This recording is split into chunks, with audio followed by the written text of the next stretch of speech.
The year was 2347, and humanity had been living among the stars for over 2 centuries now, and the galaxy knew peace like never before. Commander Jake Morrison stood on the bridge of his ship called the Horizon and watched the stars pass by as they moved through peaceful space, and he smiled because this was all he had ever known in his 30 years of service. The First Contact War had ended 150 years ago, when humans fought the aggressive Krell Empire and forced them to accept peace, even though humanity had fewer ships and weaker weapons. But they had something the aliens did not understand, which was the willingness to never surrender, no matter the cost. That war created the Galactic Coalition, which brought 17 different species together under one banner of cooperation and trade and mutual defense, and humanity had been the driving force behind making it all work. Admiral Lisa Caldwell commanded Guardian 1, which was Earth's primary orbital defense station. And at 73 years old, she was one of the last officers who remembered the First Contact War with her own eyes, and she often told the younger officers that humanity's real victory was not beating the Krell in battle, but showing the galaxy that working together made everyone richer and safer than fighting ever could. She had seen Earth grow from a wounded world recovering from war into the diplomatic center of the galaxy, and human ideals about freedom and cooperation had spread to every corner of known space, and most species had adopted human style, governments, and human ethics, and human ways of doing business. The young officers who served under her had never fired a weapon in anger, and many of them questioned why Earth even needed a military anymore when peace seemed so permanent and unbreakable.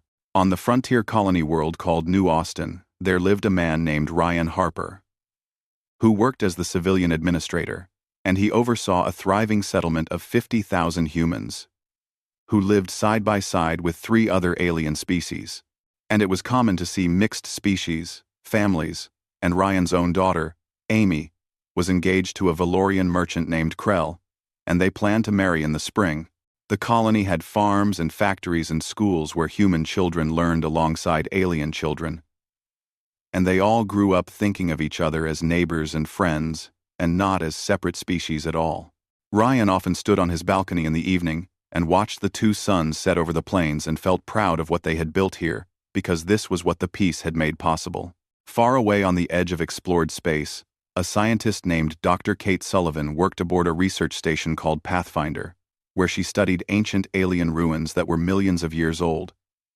And her team included members from 6 different species, and they worked together perfectly because science did not care what species you were born as. Kate had spent 15 years proving that cooperation advanced knowledge faster than any single species working alone could ever achieve. And her discoveries about the ancient civilization had won her awards from every major university in 2020 for 1. The galaxy.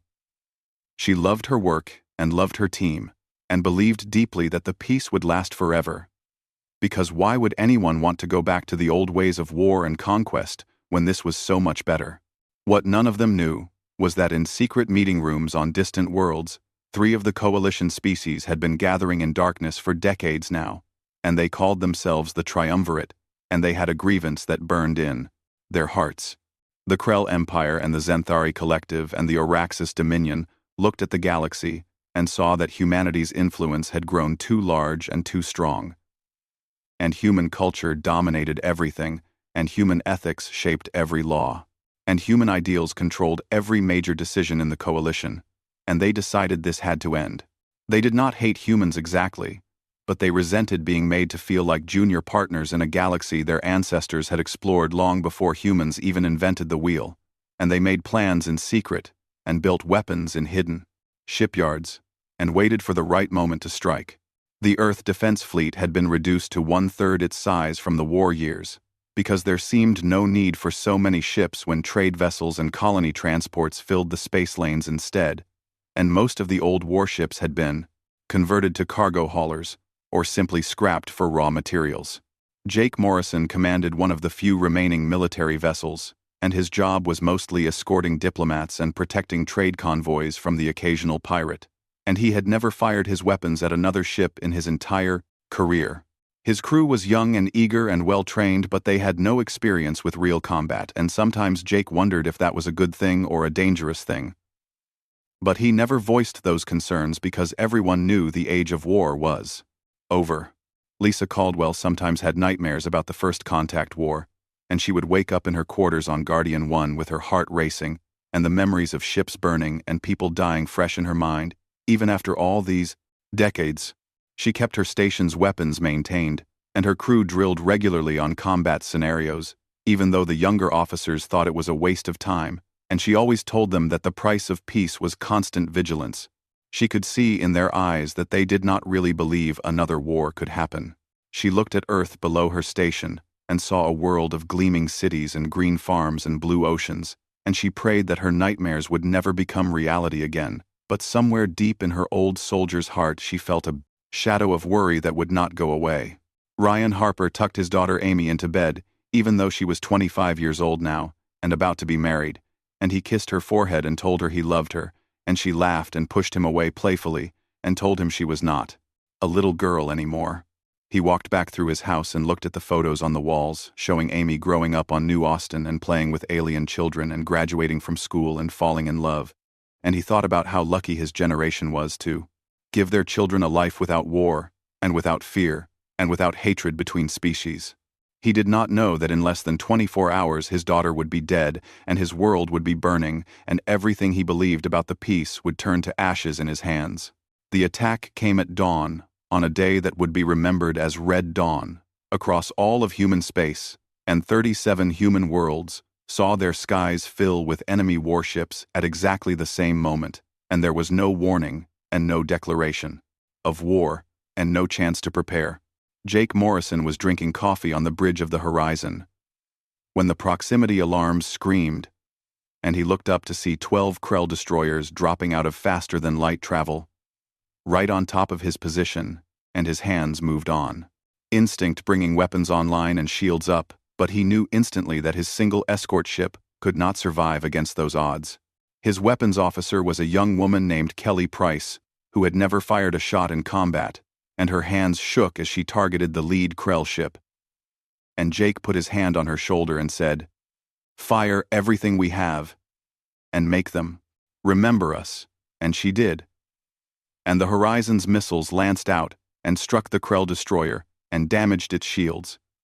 But then the return fire came, and the Horizon shook and burned. And Jake ordered everyone to the escape pods as his ship died around him. Admiral Lisa Caldwell watched her displays fill with red icons, showing enemy ships appearing throughout Earth's orbital space, and her mind went cold and clear the way it always had in combat, and she started issuing orders before her. Staff even understood what was happening. Guardian 1 was designed to hold off an attacking fleet long enough for Earth's surface defenses to come online, and for reinforcements to arrive. But there would be no reinforcements today because the enemy had planned this perfectly. And every human military installation was under simultaneous attack. Her weapons batteries opened fire and Krell ships began to die, but there were so many of them and they kept coming, and Lisa knew she would not survive this day, but she would make them pay for every second. Her tactical officer reported that civilian evacuation ships were launching from Earth's surface trying to escape, and Lisa redirected all her firepower to cover their retreat, and she held her position as enemy fire battered her, shields down, and tore into her station's hull, and killed her crew section by section. Ryan Harper was in his office reviewing supply manifests when the first explosions hit New Austin's capital city, and he ran to the window and saw the sky turning red as Krell warships fired their weapons down at the defenseless colony below. He grabbed his communicator and started calling evacuation orders and ran through the streets toward the emergency shelters. And everywhere around him, buildings were collapsing and people were screaming and dying, and the air itself seemed to be on fire. He found Amy on the street trying to help an injured alien child, and he screamed at her to run to the shelter, but she would not leave the child, and then a beam weapon struck the building above them, and Ryan watched his daughter disappear under tons of falling debris, and his mind simply stopped working for a moment. Her Valorian fiancé arrived seconds later and dug through the rubble with his bare hands trying to reach her. But another strike hit, and he died too. And Ryan stood there, covered in dust and blood, and did not move until other survivors dragged him toward the underground shelter. Dr. Kate Sullivan was analyzing data from an ancient alien computer core when her assistant burst into the lab and told her to look at the communication channels, and she pulled up the galactic network and saw it flooded with distress. Calls from human worlds. At first, her scientist's mind tried to find a rational explanation because this could not be happening because the peace was real and solid and permanent. But then she saw the live feeds showing cities burning and ships exploding and millions of humans dying, and she understood that everything had changed. Her alien colleagues gathered around her in shock because most of them had not known about the Triumvirate's plans, and they were horrified at what their species were doing, and 3 of them immediately swore to help humanity in any way they could. Kate made a decision in that moment that would define the rest of her life, and she told her team that they were going to steal the station's fastest courier ship and reach human space and offer their services to Earth's military. Because she would not stand by while genocide happened. Jake Morrison drifted in his escape pod for 11 hours and watched through the small window as Triumvirate forces hunted down human survivors and executed them with precision strikes. His pod's recorder captured everything, and he narrated what he saw in a flat, emotionless voice, because if he let himself feel anything he would start screaming and never stop.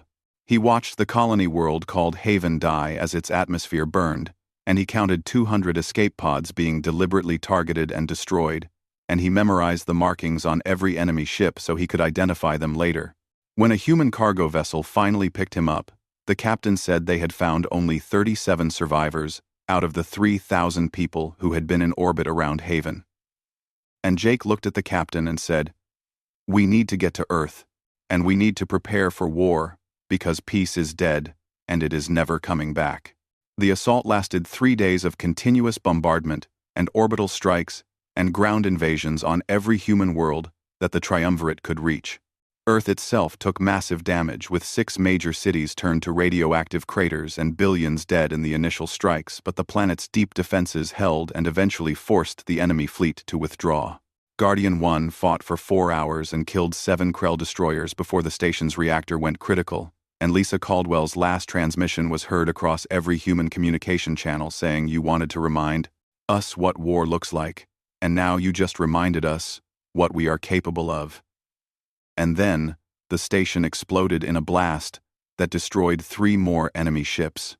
On New Austin, Ryan Harper led 3,000 survivors into underground shelters and sealed the doors as the surface burned. And when they finally emerged 2 weeks later, the colony was gone, and 50,000 people were dead. And the provider's underground shelters.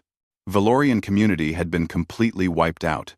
When the firing stopped, humanity counted its losses and found that 42 worlds were gone, and 19 billion civilians were dead, and most of the military infrastructure was destroyed or damaged beyond quick repair.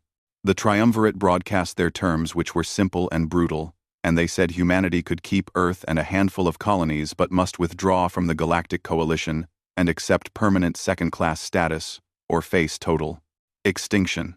12 of the 14 other coalition species immediately declared neutrality because they would not risk Triumvirate retaliation to help humanity, and only the Valorians and the insectoid Therax stood with the humans, but their combined forces were tiny compared to what had been lost. The galaxy expected humanity to surrender because what else could they do when their fleet was shattered and their worlds were burning and their people were dying, but the galaxy did not understand humans at all. Earth's response came within 6 hours, and it was delivered by the newly formed Unified Earth Command, and the message was broadcast to every species in the galaxy. The message said, "We reject your terms, and we will never surrender, and we will rebuild our fleet, and we will come for you, and we will make you pay for every human life you have taken. And this is not a threat, but a promise." Earth began total mobilization within hours of rejecting the Triumvirate's ultimatum, and every factory and shipyard and resource on the planet was redirected toward a single purpose, which was building the largest war machine the galaxy had ever seen. Jake Morrison found himself promoted to Rear Admiral and given command of a new carrier called the Valiant, which was being built in record time, using modular construction techniques that other species thought impossible, but humans had always excelled at doing the impossible when survival was at stake. He stood before his new crew, which numbered 3,000 officers and enlisted personnel, and he gave them a speech that would be remembered and repeated across human space for generations, and he said they thought we forgot how to fight. But they forgot who taught this galaxy what total war really means, and his crew roared their approval and began training immediately. Ryan Harper emerged from the underground shelter on New Austin after 2 weeks of hiding and found a world covered in ash and ruins and bodies, and the sky was still dark from the fires that continued burning across the planet. He counted 500 other survivors who had made it to various shelters, and among them were former soldiers and engineers and pilots and factory workers and farmers and teachers and children who had lost their parents. Harper organized them into cells and assigned tasks, and began planning not how to survive, but how to fight, because occupied territory did not mean defeated territory, and he would show the Krell that humans did not surrender even when the world was conquered. Within weeks, they were conducting raids on enemy supply depots, and within months, they would be known across the galaxy as the most effective resistance movement in history. Dr. Kate Sullivan reached Earth orbit aboard the stolen courier ship with her 300 alien scientists who had defected from the Coalition because they would not support genocide, and she went straight to the new unified Earth Command headquarters and presented them with her research. She had been studying ancient alien ruins that contained technology millions of years more advanced than anything the current galaxy possessed. And she proposed adapting those weapons for human use, and the military leadership listened, carefully because they needed every advantage they could find. Kate promised she could have working prototypes within a year if she was given unlimited resources and personnel. And Earth's government authorized everything she asked for, without hesitation, because desperate times required desperate measures. On the industrial world called New Pittsburgh, a man named Brandon Cole supervised the conversion of civilian manufacturing plants into military production facilities, and his factories had been building terraforming equipment and colony ships, but now they produced warships at a rate that shocked even human observers. The key was modular construction, where major components were built separately and then assembled rapidly in orbit. And this allowed them to complete one destroyer every 2 days, when traditional construction would take months. Brandon worked 18-hour days and slept in his office and drove his workers hard, but they did not complain because they all knew someone who had died on Red Dawn, and they all wanted revenge as much as he did.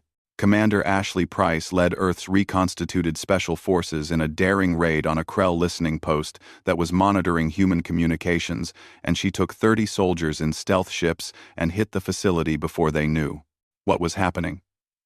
Her team killed every Krell soldier in the base and captured the intelligence officer alive and brought him back to Earth for interrogation. And what they learned was both encouraging and terrifying. The Triumvirate had expected humanity to collapse into chaos or surrender after the initial strikes. And they were completely unprepared for the industrial mobilization that was now happening. And the captured officer told Ashley something that chilled her blood when he said, "You were supposed to be broken, but instead, you are building weapons faster than we can count them. And what are you people?" Humanity's answer became clear over the following months as the rebuilt Earth Defense Fleet began offensive operations against Triumvirate supply lines and military installations. And the attacks were savage and unrelenting. Human ships fought with a ferocity that alien crews could not match, because every human who served in the fleet had lost someone on Red Dawn, and they fought not for territory or resources, but for revenge and justice. When a human warship was disabled, the crew would often choose to detonate the reactor rather than surrender, and they would aim their dying ship at the nearest enemy vessel and take them along into death. The Triumvirate forces began to understand that they were not fighting the same species that had valued peace and cooperation, because those humans were gone, and in their place was something ancient and terrible that had been sleeping for 150 years. The neutral coalition species began to quietly support humanity, despite their official declarations, because they watched the casualty reports and saw that humans were trading one ship for 3 enemy vessels. And they understood that mathematics would eventually favor Earth. Supply ships carrying weapons and fuel began appearing in human space with their origins carefully hidden, and intelligence reports about Triumvirate fleet movements found their way to Earth's military command through anonymous channels. The Valorians and the Therax committed their full military forces to the human cause, and while their fleets were small, they fought with the same desperate fury as their human allies, and together they began to turn the tide of the war. General Kyle Sanders commanded Earth's rebuilt Marine forces and led the first major ground assault to retake a conquered human colony world called Hope's End, which had been occupied for 6 months. The battle was brutal because the Krell had fortified every city and were using human civilians as hostages and shields. But Sanders refused to back down, and he ordered his Marines to take the planet house by house and building by building, if necessary. 10,000 Marines died in the assault, but they killed 30,000 Krell soldiers and retook the planet and saved 400,000 human hostages who had been scheduled for execution. Sanders himself took 3 bullet wounds but refused medical evacuation until the last civilian was safe. And when reporters asked him why he accepted such heavy casualties, he said, "Because those people were worth saving, and we do not leave humans behind ever." By the end of the first year of war, humanity had rebuilt their fleet to half its pre-war strength and was still building more ships, and the industrial output was staggering to galactic observers who did not understand how quickly humans could mobilize. The Triumvirate attempted to open negotiations and offered to return all occupied human worlds and pay massive reparations. But Earth's President Nicole Graham delivered the response in a broadcast that reached every corner of the galaxy. She said, "You wanted to erase us from existence, and you killed 19 billion of our people, and you thought we would surrender, but now you understand your mistake, and there will be no peace until the Triumvirate surrenders unconditionally and faces justice for genocide." The galaxy listened and understood that humanity would accept nothing less than total victory, and the old humans who had valued peace above all else were gone forever, and in their place was a species that would burn the galaxy down rather than accept defeat. The second year of the war saw humanity launch its first major offensive deep into Triumvirate territory, and Admiral Jake Morrison commanded a fleet of 87 warships at the Battle of Crimson Nebula, where they faced 140 Krell and Zenthari vessels in the largest space engagement since the First Contact War. Morrison's tactics were aggressive to the point of recklessness, as he sent his ships straight into the enemy formation instead of maintaining safe distances, and his crews fought with practiced precision that came from endless drilling and real combat experience. The battle lasted 14 hours, and when it ended, 63 Triumvirate ships were destroyed or disabled, and Morrison had lost 31 of his own vessels.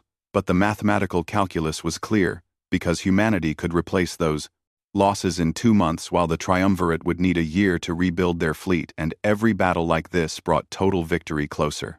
Dr. Kate Sullivan stood in an underground testing facility on Earth's moon and watched her life's work come to fruition in the form of 2 ancient weapons she had reverse-engineered from alien ruins. The first was called the Hammer of Dawn, which was a directed energy weapon that could punch through planetary shields and crack the crust of a world and turn continents to molten slag, and it represented power that no current galactic civilization possessed. The second was the Reaper drones, which were automated warships with artificial intelligence cores that could make tactical decisions faster than any biological crew. And they were technically violations of pre-war treaties about AI weapons. But Earth's government authorized their deployment without hesitation. Kate had spent her entire career promoting peaceful scientific cooperation, but now she had created weapons of terrible power, and she told herself it was necessary, but she knew she would carry the weight of this decision for the rest of her life. On occupied New Austin, Ryan Harper's resistance movement had grown from 500 survivors to nearly 5,000 fighters who controlled large sections of the planet's wilderness and made the Krell occupation forces bleed. For every kilometer they tried to hold, Harper had become a legend among the resistance fighters, and the Krell had put a massive bounty on his head, but he continued leading raids personally because he needed to feel his hands doing the work of revenge. One night, his fighters hit an ammunition depot that supplied 3 Krell divisions, and they killed 300 enemy soldiers and destroyed enough munitions to set back the occupation by months. And as Harper planted explosives, he thought about Amy dying under falling rubble, and he set the charges with steady hands and watched the depot explode and felt nothing but cold satisfaction. The neutral coalition species began openly supporting humanity as they watched the war turn in Earth's favor, and suddenly intelligence flowed freely, and safe harbors opened for human ships and trade routes carried weapons and supplies. without any official acknowledgement. The Valorians committed their entire merchant fleet to human service, and the Thorax shared their biotechnology, which allowed human soldiers to heal faster and fight longer. Even species that officially maintained neutrality began sending volunteers to serve in human forces because the galaxy was realizing that the Triumvirate had made a catastrophic mistake, and being on the wrong side of this war would have consequences when it ended. General Kyle Sanders led Earth's Marine forces in the liberation of 7 occupied colony worlds over 6 brutal months of continuous combat. And his troops developed a reputation for never retreating and never leaving wounded behind, and never accepting anything less than total victory. On the world called New Harmony, the Krell garrison executed 5,000 human hostages when they saw Sanders' troops approaching, and Sanders responded by refusing to accept their surrender when the battle was won, and his Marines fought until every enemy soldier was dead or captured for trial. The galactic media called it a war crime, but human citizens called it justice, and Sanders told reporters that he would not apologize for making sure those who committed genocide faced consequences, and his troops loved him because he shared every danger they faced. The Triumvirate leadership began to fracture under the pressure of continuous losses as the Krell and Xanthari and Araxis governments blamed each other for the catastrophic failure of Red Dawn. The Araxis proposed withdrawing from occupied human territory and suing for peace, but the Krell refused because admitting defeat would mean the end of their empire, and the Xanthari hesitated between the two positions. Human intelligence intercepted these communications and reported them to Unified Earth Command, which immediately ordered intensified attacks to widen the split, and over the next 3 months, human forces concentrated on Araxis territory and made them suffer disproportionately until their government collapsed and a new leadership emerged begging for peace terms. By the 3rd year of the war, the strategic situation had completely reversed from Red Dawn, and now humanity held the initiative across every front, and Triumvirate forces were desperately defending their core worlds. The Earth Defense Fleet had grown to 300 capital ships and over 1,000 smaller vessels, and human industrial production continued accelerating as new factories came online and new shipyards opened, and more resources from liberated colonies fed the war machine. The cost had been staggering, with another 1 billion human casualties from combat and occupation, but humanity's resolve had not weakened at all. And if anything, the losses made them more determined to see the war through to absolute victory. President Nicole Graham addressed the Galactic Coalition from Earth, and her speech was broadcast to every inhabited world in known space, and she spoke with quiet fury that made even neutral species uncomfortable. She said, "We offered this galaxy 150 years of peace, and we built a civilization based on cooperation and mutual prosperity, and we welcomed you all as friends and partners, and you repaid us with genocide, and now you see what humanity becomes when peace fails." She continued that the Triumvirate would face unconditional surrender and war crimes, trials and reparations, and restructured governments, and they would learn that attacking humanity carried consequences that would last for generations. The galaxy listened and understood that the humans who valued peace were still there, but they had learned a terrible lesson about what was required to maintain that peace in a dangerous universe. Jake Morrison stood on the bridge of the Valiant and looked at the tactical display, showing human fleets positioned around every major Triumvirate world, and he remembered the moment his previous ship had died and his crew had burned, and he remembered watching refugees executed in space while he drifted helpless in an escape pod. He knew the final battles were coming soon, and they would be bloody and costly, but also inevitable, because humanity had learned something fundamental about itself during this war. They had learned that they could be peaceful and cooperative and generous, but they had also learned that they could be absolutely ruthless when survival required it, and that combination made them the most dangerous species the galaxy had ever encountered. Morrison opened a communication channel to his fleet and said, "Prepare for final offensive operations against Krell Prime, and let them see what they unleashed when they chose genocide over peace." And his captains acknowledged the order and began moving their ships into attack position, and the endgame of the war began. The final assault on Krell Prime began in the 4th year of the war, when Admiral Jake Morrison brought 200 warships into orbit around the Krell homeworld and broadcast a simple message to the planet below, saying, "You brought this war to our homes, and now we bring it to yours. The battle lasted 11 days, as human forces systematically destroyed every orbital defense platform, and every military installation, and every shipyard, while carefully avoiding civilian targets, because humanity remembered what genocide looked like and refused to become the thing they were fighting against. Morrison's flagship, the Valiant, took 37 direct hits from planetary defense batteries, but the ship's crew kept fighting with the same determination that had carried humanity through 4 years of brutal warfare. And when the Krell fleet finally broke and retreated, Morrison allowed them to run because dead enemies could not spread the word about what happened when you attacked humanity. Dr. Kate Sullivan stood in a command center deep beneath Earth's surface and authorized the deployment of the Hammer of Dawn against the Araxis military command complex on their homeworld, and she watched the screens as the ancient weapon fired and carved a precise surgical strike that eliminated only the military target while leaving civilian areas untouched. The demonstration of power was everything Earth's government had hoped for, because it showed the galaxy that humanity now possessed weapons that could end worlds but chose to use them with restraint and precision. The Araxis Dominion surrendered within 6 hours of the strike, and their new government offered complete and unconditional submission, and agreed to every term humanity demanded, including war crimes, trials, and reparations, and permanent military restrictions.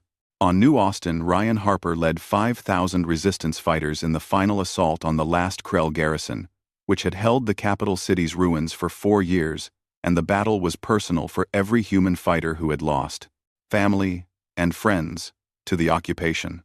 Harper fought through the streets where his daughter had died, and he killed Krell soldiers with cold efficiency. And when the garrison commander finally surrendered, Harper accepted but immediately placed him under arrest for war crimes. The Krell officer looked at Harper with confusion and said, "We were following orders and conducting a legitimate military operation." And Harper responded by saying, "You executed civilians, and you destroyed cities full of innocent people, and you will face trial for every single death, and your species will remember what happened when they chose genocide as a weapon." The Zenthari Collective watched the fall of Krell Prime and the Araxis surrender, and understood that continuing the war was suicide, so they sent diplomatic envoys to Earth offering unconditional surrender before human forces even reached their territory. President Nicole Graham accepted the surrender, but imposed harsh terms that included complete disarmament and restructuring of their government under coalition oversight and reparations that would take a century to pay, and most importantly, the Zenthari leadership would face war crimes trials alongside their Krell and Araxis counterparts. The galaxy watched these trials broadcast live as human prosecutors presented evidence of genocide and crimes against humanity, and the judges handed down sentences that ranged from life imprisonment to execution. And every species, as not know, understood that attacking humanity would carry consequences that could not be escaped through defeat or surrender. General Kyle Sanders oversaw peacekeeping operations in former Triumvirate territory, and his Marines maintained order as new governments were established under coalition supervision. And the occupation was firm, but fair, because humanity had studied their own history and learned from past mistakes. Human soldiers protected civilians regardless of species, and human engineers rebuilt infrastructure, and human teachers established schools where young aliens learned about cooperation and peaceful coexistence alongside the hard lessons about what happened when those values were violated. Sanders became known as the Iron General because he enforced the peace with absolute determination, but also the Compassionate General because he ensured that occupation forces treated conquered peoples with dignity and respect. The Galactic Coalition was reformed with new leadership and new rules, and humanity held veto power over all major decisions and maintained the largest military force in known space by a significant margin. The neutral species who had abandoned humanity during the genocide were not punished, but they were not forgotten either, and Earth's diplomats made it clear through quiet conversations and careful policy decisions that neutrality in the face of genocide was noted and would influence future relationships. Some species protested that this was unfair, but most understood that trust once broken took generations to rebuild, and humanity had earned the right to be cautious about who they called friends. Admiral Jake Morrison retired after 5 years of continuous combat, and 40,000 dead under his command, and he had become humanity's greatest living war hero. But he carried the weight of every decision he had made. At his retirement ceremony, he stood before representatives from every species in the galaxy and delivered a final message that would be quoted for centuries. He said, "We did not fight this war because we wanted to, and we did not win because we enjoyed killing, and we do not occupy your worlds because we desire conquest, and we fought because you left us no choice, and we won because you forced us to remember who we are, and we will enforce the peace, because we learned that hoping for peace is not enough." He continued that humanity will always choose peace when given the option. "But if you force us to war, we will show you why we survived when every other species on our homeworld went extinct. And we will remind you that compassion is not weakness, and cooperation is not submission, and peace backed by strength is the only kind that lasts." Dr. Kate Sullivan returned to research, but now she worked on defensive technologies and medical advances instead of weapons, and she spent her remaining years teaching the next generation of scientists, while the weapons she had created were sealed away in deep storage, available only if humanity faced existential threat again. She established a foundation that promoted peaceful scientific cooperation between species, and she gave lectures about how science could build or destroy depending on the wisdom of those who wielded it, and she tried to balance the scales for what she had done during the war years. Ryan Harper rebuilt New Austin with help from human colonists, and even some Valorian survivors who had been off-world during the genocide, and the colony rose from the ashes slowly but steadily over 20 years. A memorial wall was built listing every name of the 50,000 dead, and Harper made sure his daughter's name was carved deep and clear, where everyone could see it, and he never spoke about what he had done during the resistance. Years, but everyone knew, because the scars on his hands and the distant look in his eyes told the story. He lived to see his grandchildren grow up on a peaceful world, and sometimes he stood at the memorial wall and wondered if Amy would have approved of what he had done to avenge her, and he decided she would have because she had always understood that some things were worth fighting for. 20 years after Red Dawn, the galaxy had transformed into something new and different from what existed before, because humanity had proven that they could fight total war when necessary, but also that they could build just and lasting peace when given the chance. The species of the former triumvirate lived under coalition supervision, but they were not enslaved or destroyed, because humanity remembered their own values, even in victory. Young Krell and Zenthari and Oraxis grew up learning about the genocide as the greatest mistake in their history, and they understood that attacking humanity had brought consequences their civilizations would feel for generations. The peace that existed now was different from the naive optimism of the previous era, because everyone understood that it was maintained by humanity's proven ability to wage war, and their willingness to do so, if threatened. And that, the combination of strength and restraint, created stability that the old peace had lacked. Humanity had changed too, because they were no longer innocent about galactic politics, and they maintained military forces that could defeat any combination of potential enemies, and they watched the galaxy with careful eyes that missed nothing. Earth's children learned their history in school, and they knew about the 150 years of peace and the betrayal of Red Dawn and the 4-year war that reminded the galaxy why humanity had earned respect in the first place. They learned that their species valued peace above almost everything else, but they also learned that there were some things worth more than peace, including survival and justice and the protection of innocent life, and when forced to choose, humanity would fight with terrible effectiveness. The galaxy lived in peace now, and that peace would last because everyone understood the lesson that humanity had taught at such terrible cost, which was that peace maintained by strength and resolve, and the memory of what happens when peace fails is the only kind that endures across the generations.